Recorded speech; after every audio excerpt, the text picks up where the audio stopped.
recently I've noticed that I've been losing a little bit of coolant, and looking in the back here you'll probably see the coolant stains, and over here. Now this is actually one that I've never had before, where the coolant is actually seeping or weeping in between. See where the cords are? It's weeping there. So it's not actually leaking between the housing and the hose, but it's actually weeping within the hose itself. And I think this is just poor quality hose, or whatever the case may be. You can see some evidence there as well. So I thought what I'll do is I'll just replace the lot.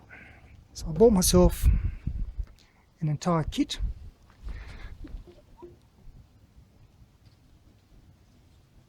And so today's job obviously is to replace that. So it means, you know, draining the coolant, removing the hoses, fitting the new hoses, and hopefully that'll be the end of that. So the first thing I have to do is, obviously after removing the cap here, I'm going to start taking the cover off. In fact, I'll just do that right now. And I'm going to try to see if I can do this without having to remove the fan clutch, because it's quite easy to get to from the bottom. As you can see here, there's the clips, there's the bottom hose. So I think I should be able to take that out through here without having to go through the effort of having to remove all this and the shroud and whatnot. So, excuse me. So I might as well get started. So the first thing to do is to take this off. And the reason why I'm taking that off is so I can remove my water level sensor, the entire plug, and go from there.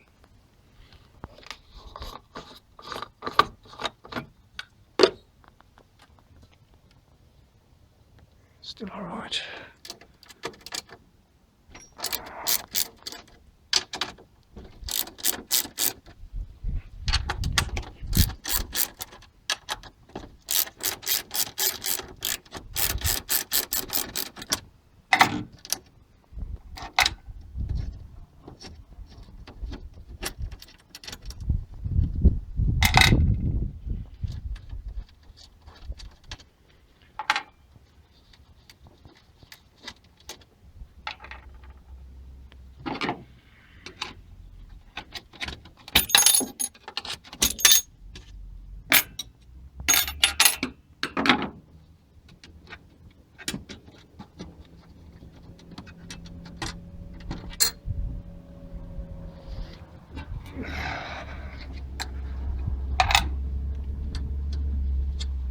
These are just my spacers so that this cable doesn't chafe against the cover. Okay, so I'll need a shifter for that.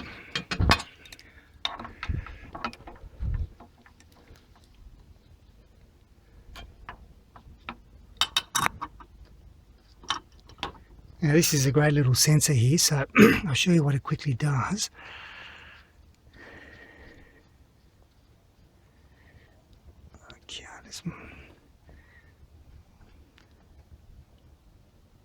Okay, see the sensor there? Which means that if the coolant does not touch that sensor, the internal alarm goes off. So this is great to make sure that you don't cook your engine. And the little light is actually on the dash console, and it's got a little light in a 95 decibel alarm or something like that, so you can easily hear it. All right, so with the hose, let's just throw that in there, and the aim is to take as much of the coolant away as possible, so when we start draining it ain't going to be a problem. Well, not as much of a problem. And here we go, our green coolant, and I'll just let it run until it's sufficiently drained.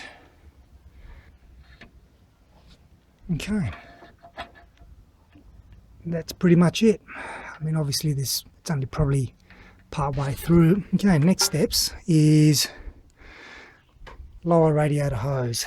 That's going to make a bit of a mess. So I need to put the bucket underneath there and set it all up. Okay, so because I've loosened the radiator shroud, I'm able to get to the clamp here, and I've already kind of loosened it now, so I can actually turn it by hand. It's a bit... Okay, so I can turn it by hand here, and obviously I'm going to have to put the bucket underneath, and when I start pulling it out, all that stuff is, all the coolant's going to start coming out. So nothing you can do about that. There's no drain plug in the radiator. So anyway, we'll get on with it.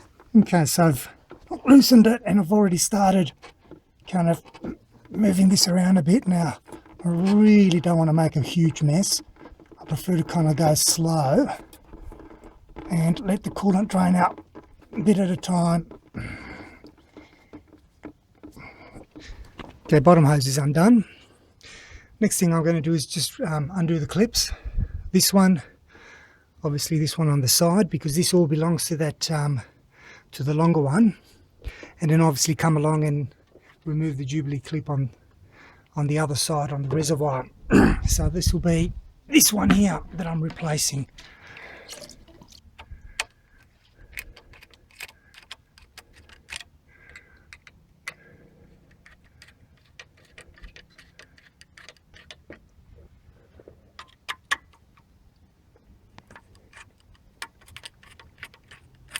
Anyway, you get the idea, you know how to undo these.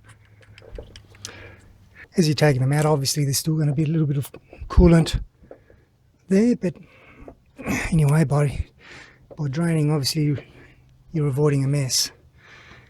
Notice here, quite a bit of corrosion there, so I'm going to give that a really good clean up.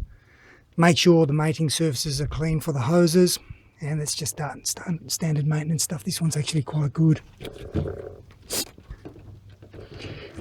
This one here might make a bit of a mess, but yeah, it's not too bad. Good. And not to forget, there's these clips here. Right, so started putting in the hose, and I've got it already clipped up on the radiator shroud, and the only thing now for me to do is route this one across appropriately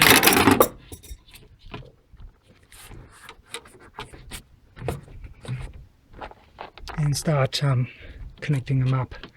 As I said, I'll clean this up first. Then after that, I've got 1, 2 and 3 hoses and the main one. I'll continue doing the same, so it's very easy now. You just undo the clips, do one hose at a time so you don't get confused as to which hose you're doing.